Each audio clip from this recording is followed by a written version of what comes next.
Some of you may have heard about the woke coup that happened in Michael Tracy's clubhouse room the other day. Michael Tracy is I guess a sort of classical liberal journalist and prominent blue checkmark on Twitter. I don't follow him, so I don't know too much about him, to be honest, but that's my impression. If it's wrong, feel free to let me know. He explained what happened in a brief Twitter thread. He wrote, "Recurring issues with Clubhouse chats is that they almost inevitably evolve into a discussion of wokeism, understandably so given the ideology's cultural political ascendance, but there's seldom anyone in the room who identifies enough with the ideology to give a defense of it. I actually started a new room trying to remedy this very issue, and sure enough, it's expanded into a large multiracial discussion of wokeism. Pretty fascinating. All right.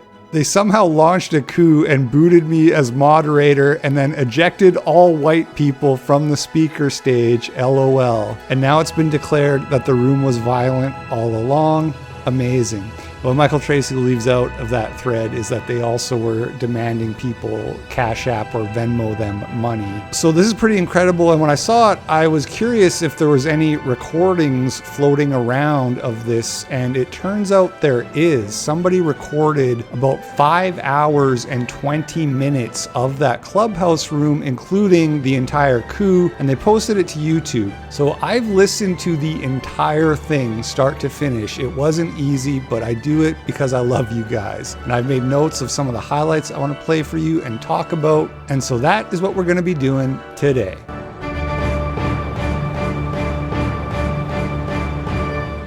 So the first hour and 40 minutes of this recording are, I guess, what you would call the productive part of the conversation. It's before things started heating up and getting interesting, but it's also quite boring. I'm not going to play you very much of that. I'll just summarize it by saying that it was difficult to listen to, and as I was listening, I really got the sense that in many ways the anti-woke are the mirror image of the woke. And that might be implied by the name, but I really don't mean that in a good way. I mean that in the most unflattering way possible. Maybe you guys have heard the term awful, AWFL, which stands for affluent white female liberal. It's a kind of archetype you're probably familiar with, the sort of bored, well-off housewife or maybe cat lady, but either way, she's the kind of person who would, spend $300 to go listen to Robin DiAngelo speak, or at least buy a Robin DiAngelo book and read it. And then maybe she goes and makes like a TikTok video about white supremacy and white privilege or something like that, because she wants the whole world to know that she's a good person, one of the good guys, one of the good whites. You know what I'm saying? Well, like I said, the first hour and 40 minutes of this Clubhouse talk had that same feeling that it was really about trying to communicate to the audience or the wokes, I don't know who, but to somebody that you're trying really hard to listen. Like that maybe if you take the woke people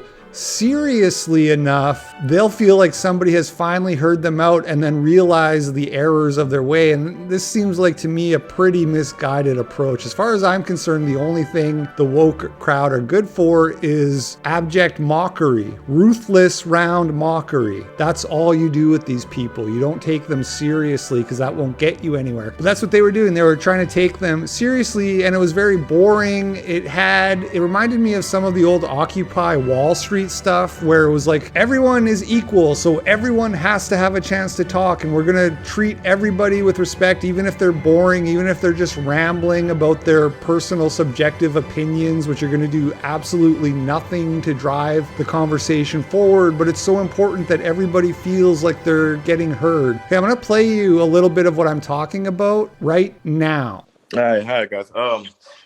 Yeah, I've just been sitting and listening to everybody. I've been loving everybody's perspectives and stuff.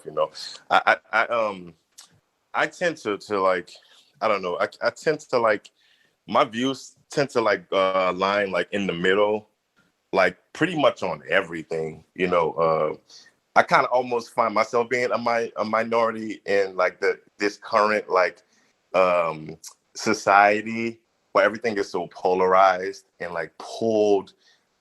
From left to right, up and down, pick a side, this kind of tribalism sort of like approach to every last thing in our lives. Like, I mean, like down to, I mean, everything, it's in the fabric of our society. Everything is like, you know, we wrap our entire identities around like titles and groups and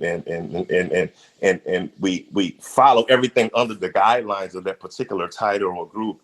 And if you say something that's outside of that guideline, that, oh, you're a fake such and such, then you don't really need it. That means everything is like you're either the hero or the enemy, or you know, everything. You know, if you have an opposing view, that means it just completely invalidates everything else that may align with what a person's saying. And I think at the core of everything, to me, and this is all my personal opinion, is like there's a problem, like just, and I don't know if it happened. I don't know if social media played a big part. I would probably put my bets on it, but there's this hyper polarization of everything. There's these subgroups, these circles that I think are doing more damage than they're helping. And when I'm speaking about wokeism, what it's grown into is one of those type of things, like the notion, like it started as something with good intentions. I think the idea of being aware of what's going on is fucking beautiful. Like that's something that, like, you know, that I embraced early on. But I think it's grown into something a little different, to where there's some overcorrecting that started to happen, to where you're naturally just going to get pushback. Now, you may have listened to that and thought, well, that sounds quite reasonable. In fact, I would even say that resonates with me. And if that's how you felt, that's fine. There's nothing wrong with that. But my point to you is, like, I just played you about 2.5 minutes. Imagine listening to that for an hour and 40 minutes, because that's what the first hour and 40 minutes of that room recording was. Very just sort of vapid, surface level observations. It was excruciating for me to get through. But there was something else that happened during that time that was even worse. And this really helps demonstrate my personal problems with the anti-woke crowd. So I'll play this clip and then talk about it. There was a case in the New York Times. I think it was a podcast. I can find it for you, where there was talk of desegregating a school. Remember, schools are as segregated now as they were pre desegregation. They've resegregated again. Black and Hispanic as our neighborhoods. And I mean, coming from the other side, the question would be, what's the cause of that?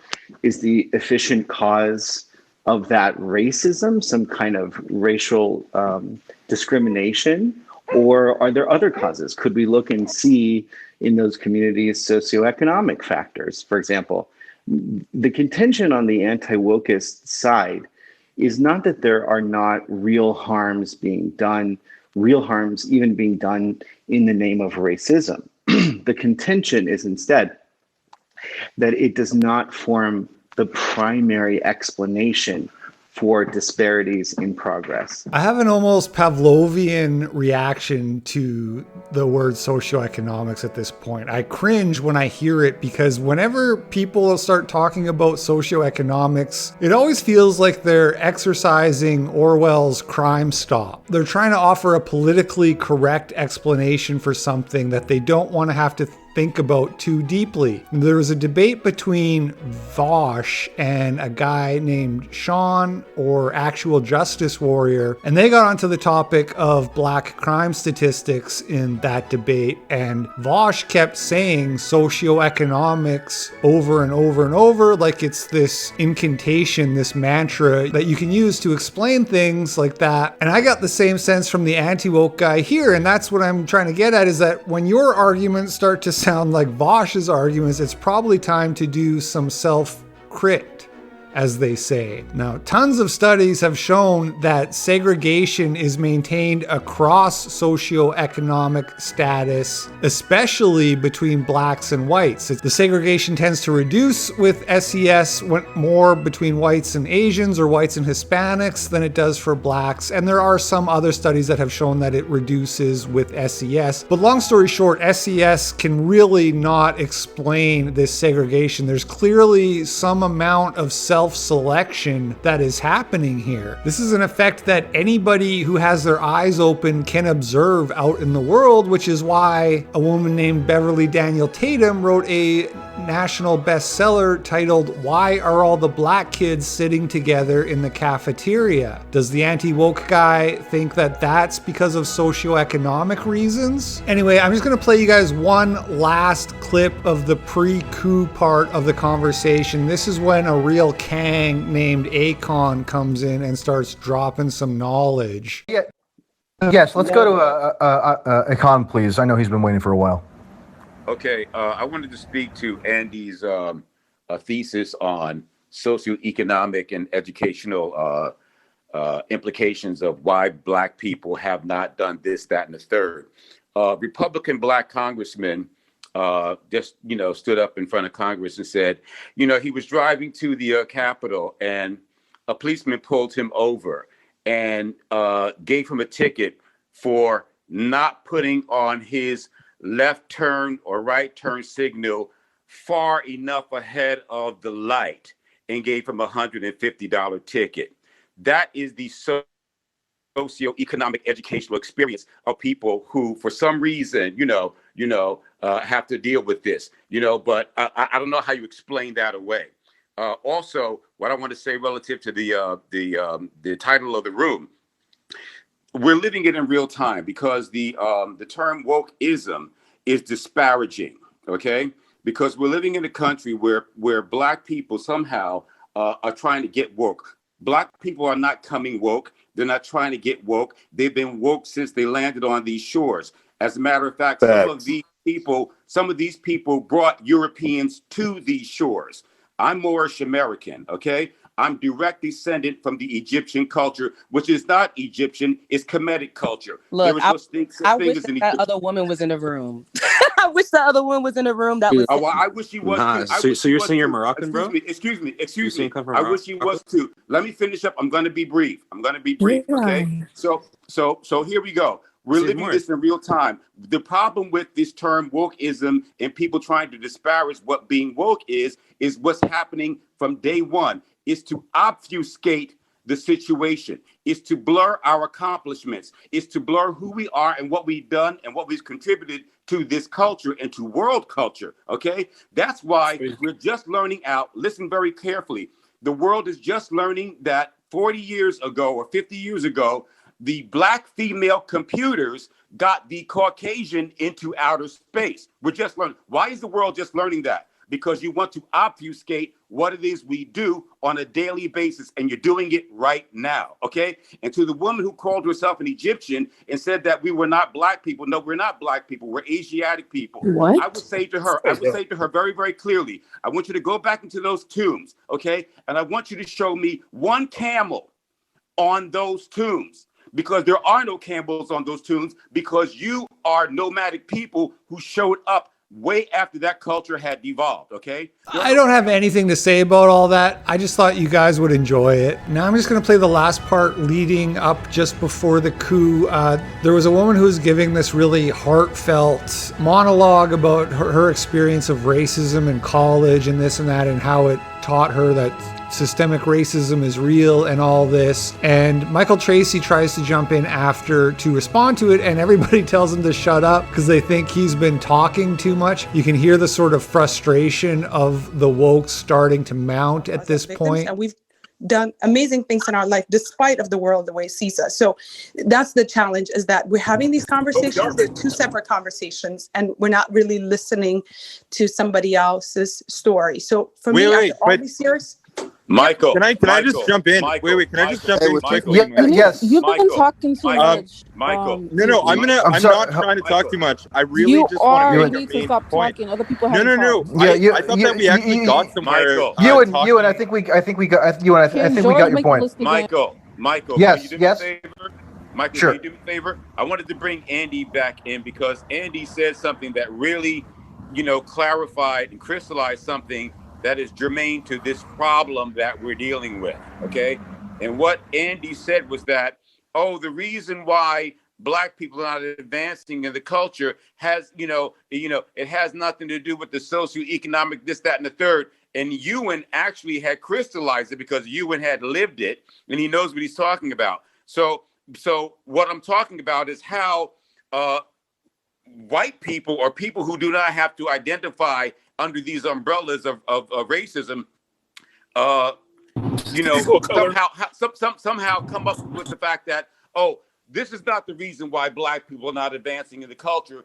It is some other, otherworldly reason that we cannot define. And I would like Andy to actually define that. Thank you. And shortly after that, this is just after 2 hours into the recording, a woman named Brooklyn comes in. She was made moderator by this other moderate woke person that Michael Tracy had made moderator. And here's where you can hear Brooklyn strips everyone else of their moderator badges, thus taking total control of the room. I have a couple of questions first. I mean, could y'all reset the room really quick and then I'll give my stack?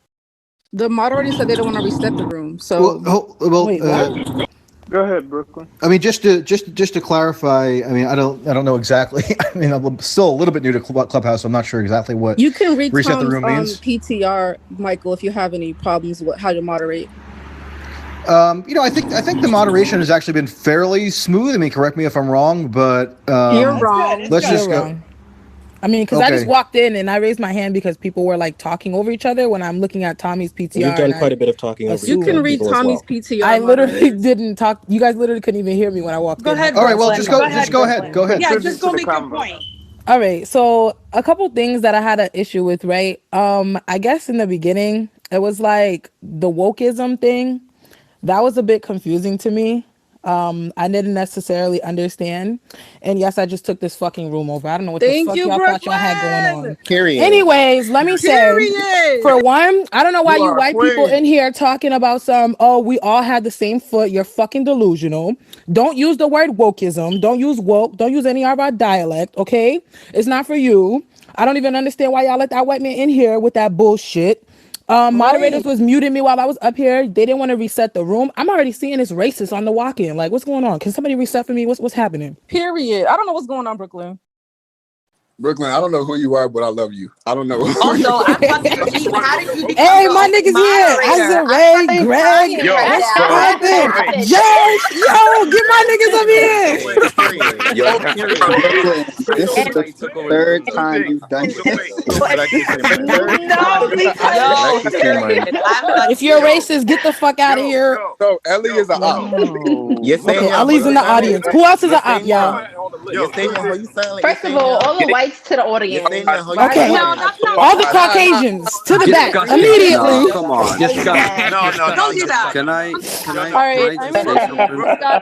All right, chill, because I really want to know what y'all was talking about. I'm gonna get out of here. It's not productive anymore. Lauren, shut the fuck up. This is not a motherfucking airport. No need to announce your departure. Next. So now the room is under total woke control, and the next 2 hours, the whole rest of the video is effectively just an echo chamber or a woke circle jerk. As hard as it was to listen to the anti-woke exchange for the first part of the video, this part's even worse. They just keep hammering on mostly the same 4 points over and over and over again, which is 1, we're such victims, we have it so bad, victim.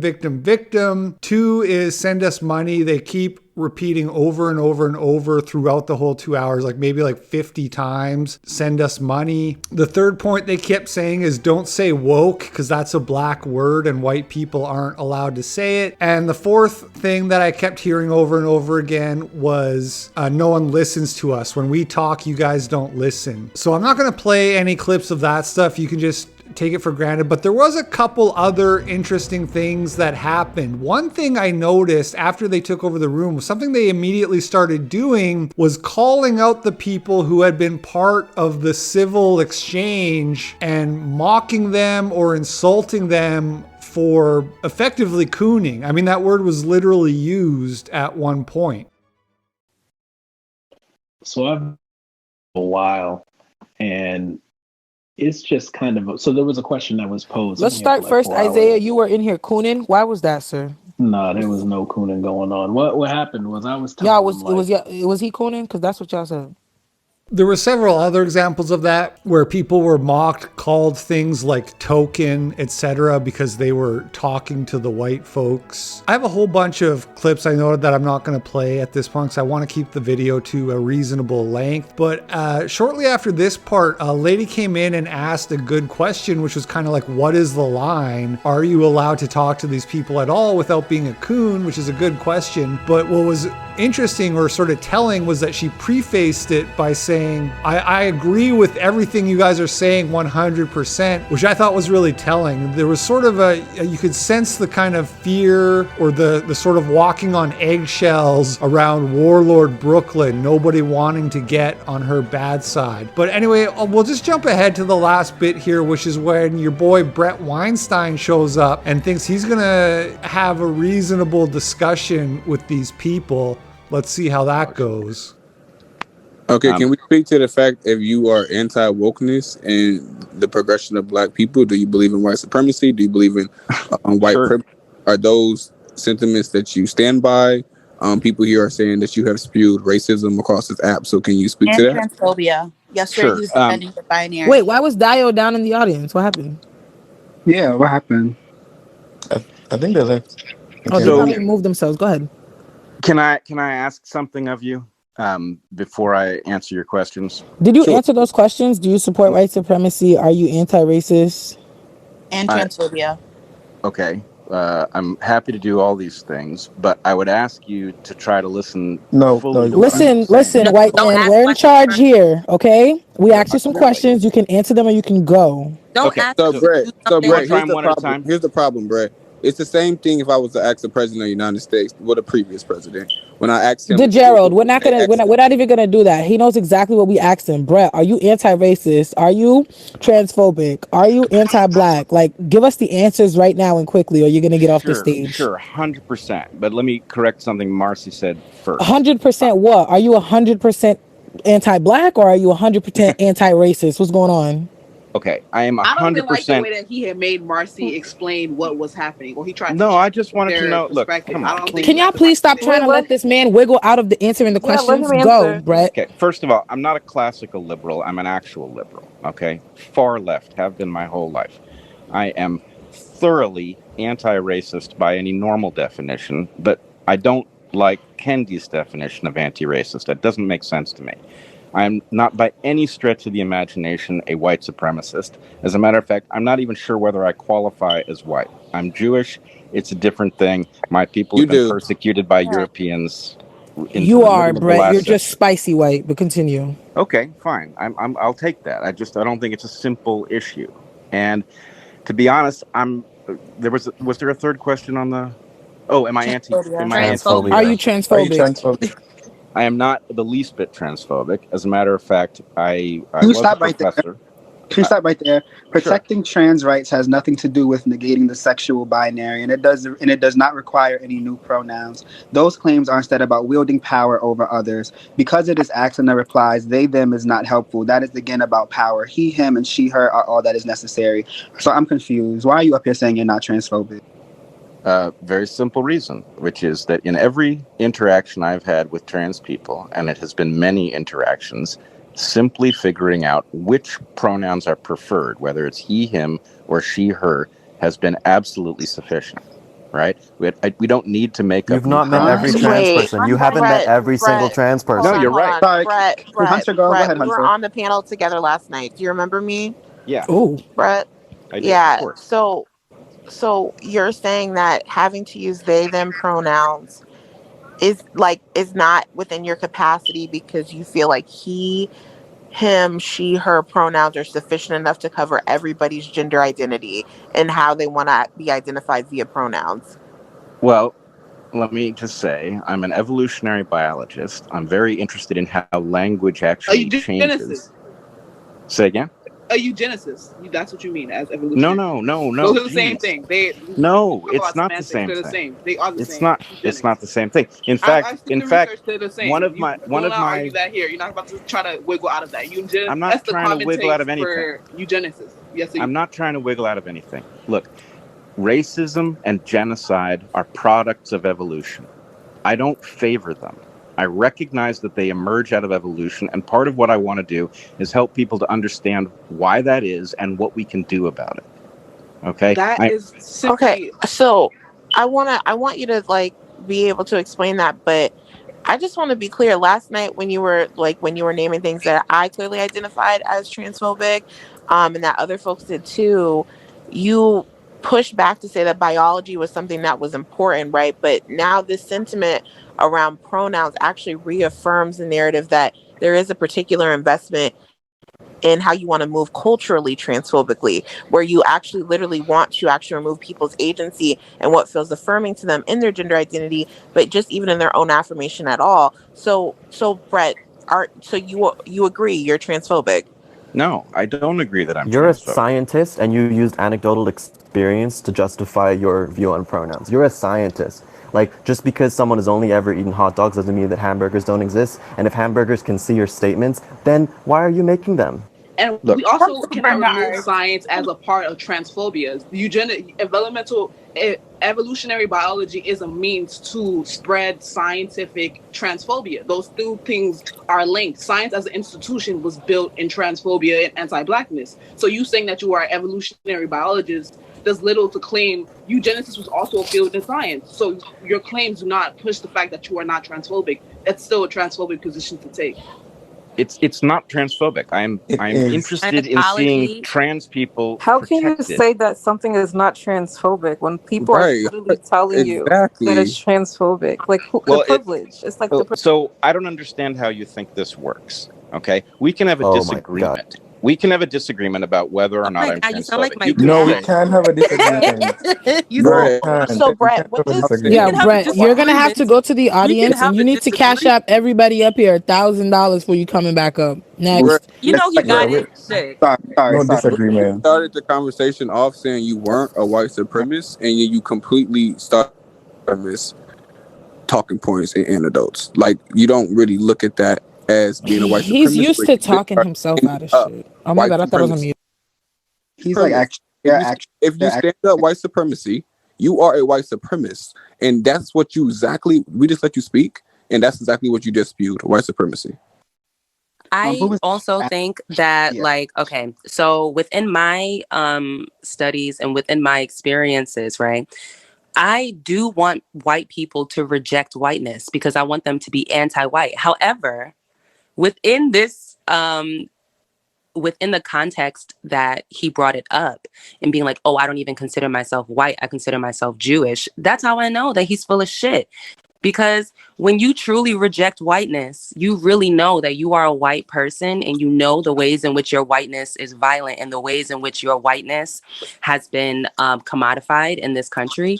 And so therefore, if you truly want to reject whiteness, you embrace that entirety of your whiteness and you use that argument as the premise to reject your whiteness because of the studies and the fucking whatever, all the shit that you've learned in your life to reject your whiteness, not because you want to identify with one particular part of your whiteness and then reject the rest of it. That's not how that fucking works, white people. So Brett comes off looking really pathetic there. They brought him on just to humiliate him, to show that he was not in the driver's seat, treating it like an inquisition, and he just let it go on too long. You know, there's a certain point where patience is no longer a virtue and it's just weakness. And for me, around the time when the guy was saying that evolutionary biology is eugenics, that would have been about the last appropriate time where Brett could have said, you know what, you guys are idiots, fuck you, I'm out, and still saved face. The fact that he allowed it to keep going after that just looks bad. I mean, that's just my opinion. You don't have to agree with it, but that's how I felt. And the fact that the wokes controlled the room and went on for hours to pontificate about their stuff to Michael Tracy's audience, it says a lot about the difference. I mean, I guess to summarize my feelings on all this and why I have a certain level of contempt for the anti-woke, it has to do with the paradox of intolerance, which says that if you're tolerant of the intolerant, your society is going to fail, or at least stop being tolerant at a certain point. And there's kind of a paradox here, because the wokes are clearly intolerant. They're intolerant, in this case, of whites. I left that extra part on the end just to make that really demonstrably clear. So any normal, intelligent person would listen to that and think, wow, these people are intolerant. Not to mention they literally kicked all the white people off the stage just based off of skin color when they took over the room. So this is like an ethnocentric takeover that happened of Michael Tracy's clubhouse room. But the paradox is because the woke people, they think it's the whites who are intolerant. So they think that they're actually simply protecting their society, their culture, by getting rid of the white people. And the reason they win, at least in this case, is because they have conviction of their beliefs and they're willing to act on that, whereas the anti-wokes aren't. The anti-wokes are overly tolerant, and because of that, they got punked here.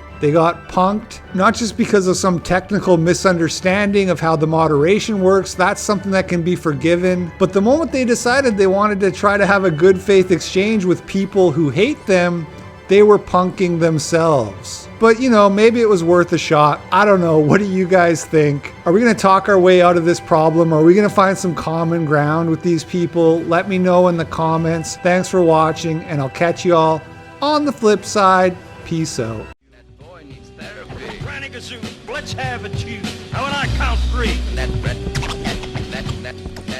boy needs therapy.